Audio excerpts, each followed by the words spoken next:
लकल हम्द या अल्लाह अस्सलातु वस्सलामु अलैका या रसूल अल्लाह अम्मा बाद। सिलसिला है हमारे नाज़रीन और नाज़िरात के किए हुए सवालों के जवाब देने का। ख्याल रहे कि हमारे नाज़रीन और नाज़िरात हमारे चैनल के वीडियोस के कमेंट्स में अपने सवालात को लिखते हैं।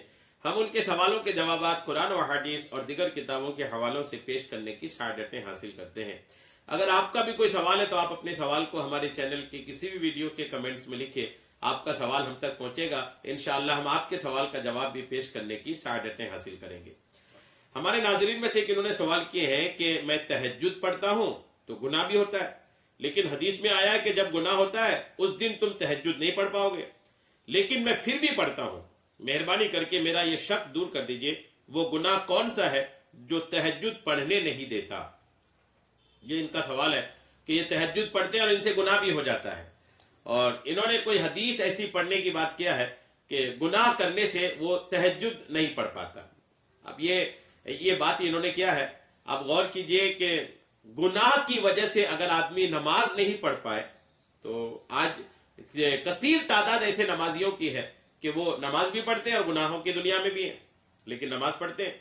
तो गुनाहों के बाद जब 5 वक्त की नमाज नहीं छूटती, कई ऐसे 5 वक्त के नमाजी है कि जो नमाज भी पढ़ते हैं और गुनाह भी करते हैं।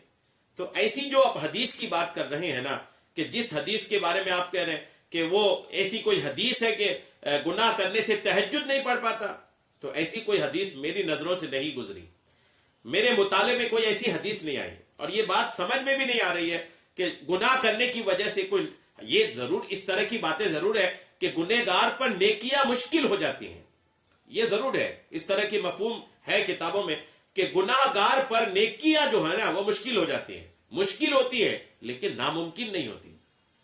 ऐसा नहीं कि जो गुनहगार है वो नेकी कर ही नहीं सकते। बड़े बड़े गुनहगार पल पल में वली बन गए। बड़े बड़े गुनहगारों का ऐसा हुआ कि किसी नेक अमल की वजह से अल्लाह ने उसको विलायत अता फरमा दी। इस तरह के रिवायतें किताबों में हैं। तो गुनहगार नेकियां नहीं कर सकता, नहीं ही कर सकता, ऐसा नहीं है, थोड़ा मुश्किल होता है। जाहिर सी बात है, जो नेकोकार होता है उनके लिए नेकियां धीरे धीरे आसान होती चली जाती हैं, और जो गुनहगार होता है उनके लिए नेकियां मुश्किल होती जाती हैं। मुश्किल होती है लेकिन नामुमकिन नहीं होती। ऐसा कोई स्पेशल गुनाह ऐसा नहीं है कि आप इसको करें तो वो तहज्जुद पढ़ ही नहीं पाएगा, ऐसा कोई किताबों में नहीं है। कोई ऐसा गुनाह का बयान मैंने नहीं पढ़ा है कि आप उस गुनाह को करने के बाद तहज्जुद की नमाज पढ़ ही नहीं पाएंगे, तहज्जुद में आपकी नींद खुलेगी ही नहीं, आप तहज्जुद में बेदार ही नहीं हो पाएंगे। इस तरह की कोई बात मैंने किताबों में नहीं पढ़ी, ये समझ में भी नहीं आता है।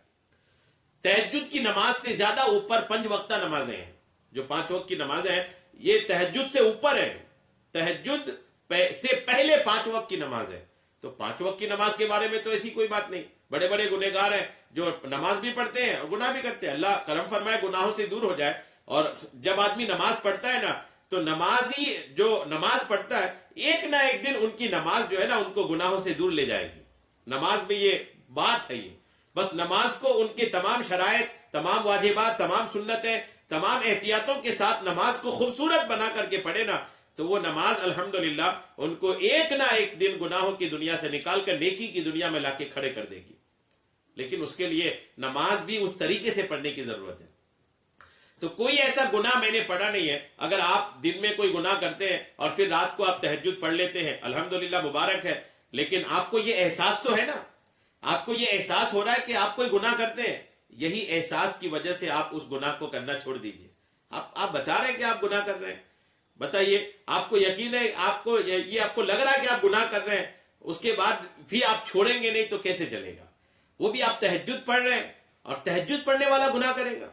गौर कीजिए, तहज्जुद में बंदा अपने रब के करीब होता है। दिन में गुनाह करके आप रात को अपने रब के करीब जाते हैं, तो एक हया तो आनी चाहिए ना। आप कुछ गलती कर जाते हैं तो अपने माँ बाप के करीब नहीं आते। जी हाँ, हॉस्टल्स में कहीं पर अगर कोई गलती कर जाता है तो अपने उस्ताद के करीब नहीं आता। बच्चा कुछ गलती कर जाता है तो घर से बाहर रहता है, दूर रहता है, माँ बाप का सामना नहीं करता। दुनिया में ये हाल है, और आप अब दिन में गुनाह करके रात को अपने रब के सामने खड़े हो जाते हैं। तो ये तो एक अजीब कैफियत होनी चाहिए ना। बस यही कैफियत से मैं आपको दावत देता हूं कि आप जो आपको एहसास भी है कि आप गुनाह करते हैं, उस गुनाह को खुदा के वास्ते छोड़ दीजिए, बिल्कुल छोड़ दीजिए। गुनाह कहीं से भी आपके लिए फायदेमंद नहीं। अगरचे गुनाह करने का आप अगर ये सोच रहे हैं कि गुनाह करता हूं तो क्या होता है, तहज्जुद तो पढ़ ही पाता हूं, तो ऐसा नहीं है। کون سا گناہ کس وقت آدمی کو لے ڈوبے یہ کہا نہیں جا سکتا، چونکہ ایک حدیث پاک کا خلاصہ ہے کہ اللہ نے اپنی خوشی نیکیوں میں چھپا رکھا ہے، اس لیے کسی نیکی کو چھوٹا نہیں سمجھنا چاہیے، جانے کس نیکی میں اللہ کی خوشی ہے، اور اللہ نے اپنی ناراضگی گناہوں میں چھپا رکھا ہے، اس لیے چھوٹا سے چھوٹا گناہ نہیں کرنی چاہیے، نہ جانے اسی گناہ کے اندر کہیں اللہ نے اپنی ناراضگی تو چھپا کے نہیں رکھی ہے، تو جانے کس گناہ میں اللہ نے ناراضگی چھپا رکھا ہے، اس لیے گناہوں سے پرہیز کریں، اور گناہوں سے پرہیز کر کے آپ نیکیوں کی طرف لگے رہیں، انشاءاللہ آپ تہجد بھی پڑھیں گے، 5 وقت کی نماز کی عادت بھی ہوگی، اور اللہ کے سامنے جو آپ کھڑے ہوتے ہیں نا، الحمدللہ اس کی برکتیں بھی آپ کو حاصل ہوں گی۔ امید ہے کہ آپ کو میری بات سمجھ میں آ گئی ہوگی۔ اللہ تبارک تعالی ہم سب کو سننے سے کہیں کہیں زیادہ عمل کی توفیق عطا فرمائے، آمین بجاہ النبی الامین صلی اللہ تعالی علیہ وسلم۔